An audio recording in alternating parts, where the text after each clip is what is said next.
Planet Dolan. Oh, hello there. My name is Kitty, and today I want to share some stories with you about my job at a gas station. One time, there was an old man who needed help putting his card into the reader of the pump. I went out to help him since he couldn't do it fast enough. After I handed the card back to him, he put it in his pocket, but didn't remember that he did. Then out of nowhere, he got angry, insisting that I had his card, and refused to look in his own pocket for almost 10 whole minutes. Normally, garbage gets done towards the end of my closing shift, so that there isn't a full can by the time the gas station opens the next morning. One lady, however, decided that she wanted to throw her trash in the can, despite it being almost full. So she filled over half of the bag of her own car garbage. She then angrily banged on the glass window of the kiosk saying, "I need a bag now." The station I work at has gas pumps that automatically shut off at the same time every night, displaying the text, "Site is closed." We also have a 3-foot sign that displays our hours. One night, after the pump shut down, I was doing my tasks when a man fiercely asked me, Are you guys closed? I said, "Yes, sir. We have our hours posted. It also says so on the pump screens." Apparently, that's the complete opposite of what he wanted to hear, causing him to get red as a tomato. He hopped in his car and said, "You were there and you didn't say anything. You better watch yourself." as he slammed the car door. Dude has anger issues. The station I work at is very clear about it being a self-serve station, aside from it being obvious that there is only one employee for 12 gas pumps. I normally help the disabled customers if they're alone and unable to pump their own vehicle.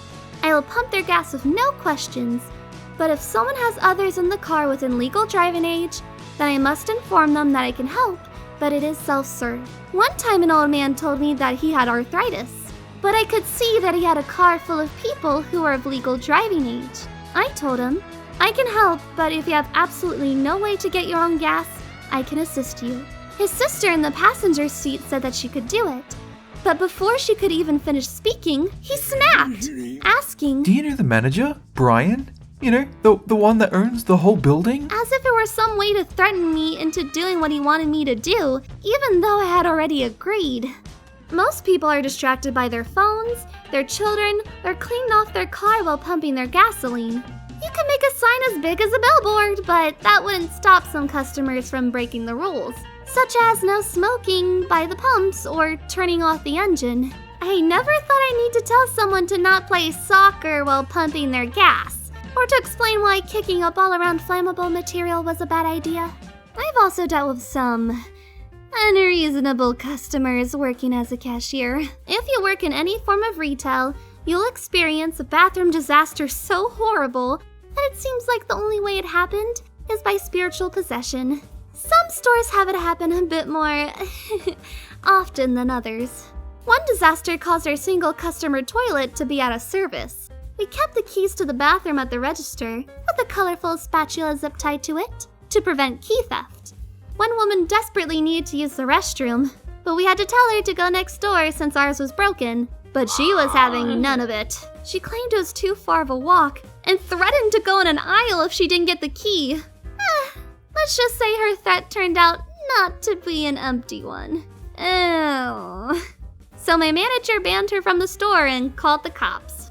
Customers say the darndest things sometimes, especially during the holidays.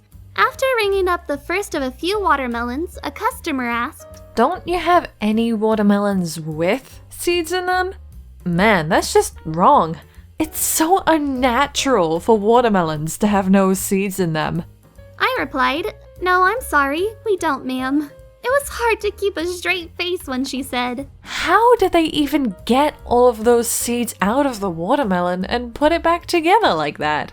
As an opener, I was responsible for stocking the front end before the store opened for the day. It took me almost an hour to set up the new display of solar-powered figures since the packaging was shaped weird and kept falling over. The store opened at 8 a.m., which was around the time a bus dropped off their second group of people at the plaza, during which most of the other stores had already opened. The normal group of people didn't burst in the door as usual, because one very intoxicated lady stumbled off the bus. She came in the door and knocked over the baskets, the gumball machine, and the entire display they just finished setting up!